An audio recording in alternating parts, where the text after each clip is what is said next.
ভাল লাগিল 4-5টা দশকৰ পিছত ইমান শান্তিপূৰ্ণ পৰিৱেশত আমাৰ বড়োলেণ্ডত ভোটদান আজি হৈ আছে।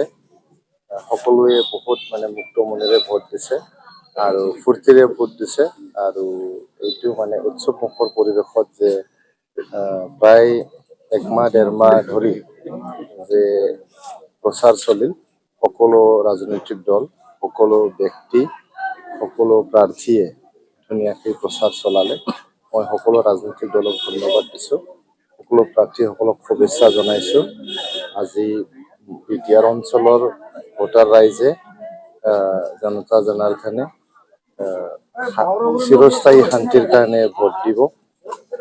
আমাৰ বড়োলেণ্ড অঞ্চলৰ সকলো জাতি জনগোষ্ঠীৰ ন্যায় সম অধিকাৰ সম উন্নয়নৰ কাৰণে ভোট দিব আৰু আগন্তুক দিনবোৰত আমি যাতে সকলোৱে মিলিজুলি থাকিব পাৰোঁ, সকলোৱে মৰম চেনেহ দি জীয়াই থাকিব পাৰোঁ আৰু উন্নয়নৰ পথত দ্ৰুত গতিত আগবাঢ়ি যাব পাৰোঁ, তাৰ কাৰণে আজি ভোটদান কৰিব।